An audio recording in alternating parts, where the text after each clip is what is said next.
தனது கணவனுக்கு மிகவும் பிடித்த மீன் குழம்பில் விஷத்தை கலந்து கொடுத்து அவரது கதையை முடித்துள்ளார் மனைவி ஒருவர். என்ன நடந்தது, பின்னணி என்ன பார்க்கலாம்.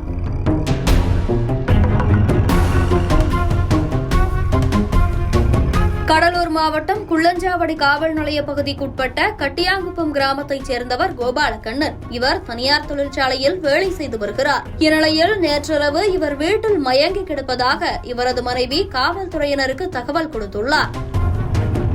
மனைவி விஜயா கொடுத்த தகவலின் அடிப்படையில் உடனடியாக சம்பவ இடத்திற்கு வந்த காவல்துறையினர் அவரை மீட்டு 108 ஆம்புலன்ஸ் மூலம் மருத்துவமனைக்கு அழைத்துச் சென்றுள்ளனர்.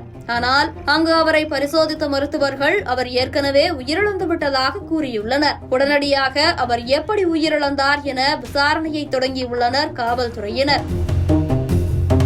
அப்போதுதான் அவர் விஷம் கலந்து கொடுக்கப்பட்டு உயிரிழந்தது தெரிய வந்துள்ளது. உடனடியாக விஜயாவை விசாரணை வளையத்துக்குட்படுத்தி என்ன நடந்தது என விசாரித்துள்ளனர். அதில் கணவர் கோபாலகண்ணனுக்கும் விஜயாவுக்கும் அடிக்கடி தகராறு ஏற்பட்டு வந்துள்ளது. மனைவி மீதுள்ள சந்தேகம் காரணமாக கோபாலகண்ணன் அடிக்கடி மனைவியிடம் சண்டையிட்டு வரவே ஒரு கட்டத்தில் கணவனை கொலை செய்ய எண்ணிய மனைவி அவருக்கு மிகவும் பிடித்த மீன் குழம்பை வைத்து அதில் விஷத்தை கலந்து கொடுத்துள்ளார்.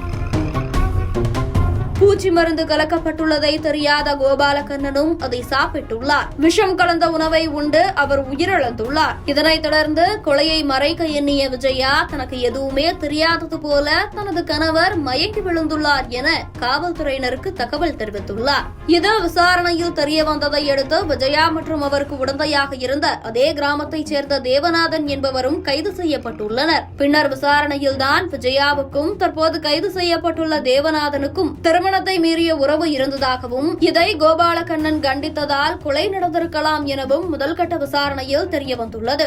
கணவனுக்கு மிகவும் பிடித்த குழம்பில் விஷத்தை வைத்து கொலை செய்த மனைவியின் செயல் பேசுபொருளாக மாறியுள்ளது.